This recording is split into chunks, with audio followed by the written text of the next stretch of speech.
বর্তমান স্কোয়াড থেকে বাদ পড়তে পারেন নাঈম শেখ এবং মেহেদী হাসান মিরাজ। তাদের জায়গায় ঢুকতে পারেন দুজন তারকা ক্রিকেটার। সাথে 15 জনের স্কোয়াডে থাকতে পারে বড় চমক। এশিয়া কাপের আগে পেস ইউনিট নিয়ে মধুর সমস্যায় টিম টাইগার্স। প্রশ্ন আছে মোহাম্মদ সাইফুদ্দিনকে নিয়ে। সব মিলিয়ে আগামী টি-20 এশিয়া কাপে কেমন হতে পারে টাইগারদের স্কোয়াড, সেটাই জানবো রিপোর্টে।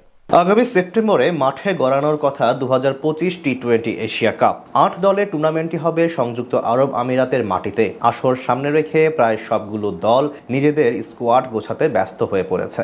যেদিক থেকে পিছিয়ে নেই বাংলাদেশও। শ্রীলঙ্কা এবং পাকিস্তানের বিপক্ষে পরপর দুটি সিরিজ জিতে দারুণ আত্মবিশ্বাসী এখন টিম টাইগার্স। তবে বর্তমান স্কোয়াড থেকে আসতে পারে বেশ কিছু পরিবর্তন। দুর্দান্ত পারফর্ম করে টি-20 দলে ওপেনিং পজিশনে থিতু হয়ে গেছেন পারভেজ হোসেন ইমন এবং তানজিদ তামিম। দুজনকে ঘিরে বড় স্বপ্ন দেখছে লাল সবুজের ক্রিকেট প্রেমীরা। তবে তাদের ব্যাকআপ হিসেবে কে যাবেন এশিয়া কাপে, তা নিয়ে আছে বড় একটা প্রশ্ন। দীর্ঘ 38 মাস পর জাতীয় দলে ফিরেছিলেন নাঈম শেখ। ঘরোয়া লিগে দুর্দান্ত পারফরমেন্স করলেও ন্যাশনাল জার্সিতে 3 ম্যাচেই ব্যর্থ ছিলেন তিনি। তাই এশিয়া কাপের আগে বাদ পড়ার শঙ্কায় রয়েছেন বামহাতি এই ওপেনার। তার মতোই প্রশ্ন আছে ওয়ানডে কাপ্তান মেহেদী হাসান মিরাজকে নিয়েও। বাকি দুই ফরম্যাটে ধারাবাহিক হলেও টি-20 ক্রিকেটে মানানসই ব্যাটিং করতে পারেননি মিরাজ। পাশাপাশি বল হাতে দিতে পারেননি আস্থার প্রতিদান। তাই এশিয়া কাপের পূর্বে মিডল অর্ডারের বিবেচনা থেকে বাদ পড়তে পারে তার নাম। ওপেনিং পজিশন থেকে নাঈম শেখ বাদ পড়লে আবারও সৌম্য সরকারকে ফেরানোর সম্ভাবনা রয়েছে। গত গ্লোবাল সুপার লিগে মোটামুটি উজ্জ্বল ছিলেন এই ব্যাটার। 3 নম্বর পজিশনের জন্য থাকবেন অধিনায়ক লিটন কুমার দাস। প্রথমবারের মতো কোনো বহুজাতিক টুর্নামেন্টে বাংলাদেশ দলকে নেতৃত্ব দিবেন তিনি।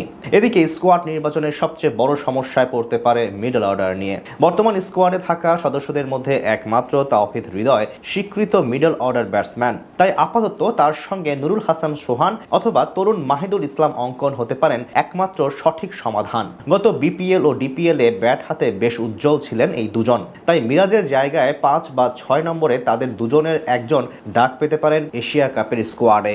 এছাড়া ফিনিশার হিসেবে দলের সঙ্গী হতে পারেন জাকের আলী অনিক এবং শামীম হোসেন পাটোয়ারি। সব দিক বিবেচনা করলে বর্তমানে জাতীয় দলের সবচেয়ে ধারাবাহিক ব্যাটার এই দুইজন। তাই টুর্নামেন্টে বড় দায়িত্ব সামলাতে হবে তাদেরকেই। স্পিন বিভাগে সবচেয়ে বড় নাম হবেন সহ অধিনায়ক শেখ মাহাদী হাসান। তার সাথে থাকতে পারেন রিশাদ হোসেন এবং নাসুম আহমেদ। বলা চলে এক বৈচিত্র্যময় স্পিন ডিপার্টমেন্ট নিয়ে আরব আমিরাতে যাবে বাংলাদেশ। পেস ইউনিট নিয়ে মধুর সমস্যায় আছেন নির্বাচকরাও। শেষ 2 সিরিজে দারুণ পারফরমেন্স করছেন শরীফুল ইসলাম, মুস্তাফিজুর রহমান ও তানজিম হাসান সাকিব। তাদের সঙ্গী হিসেবে আলোচনায় আছেন মোহাম্মদ সাইফুদ্দিনের নামও। তার পাশাপাশি সম্ভাবনা আছে তাসকিন আহমেদেরও। তবে ব্যাটিং অর্ডার থেকে একজন কমিয়ে দুজনকেই সুযোগ দেওয়ার পক্ষে অনেক বিশ্লেষকরা।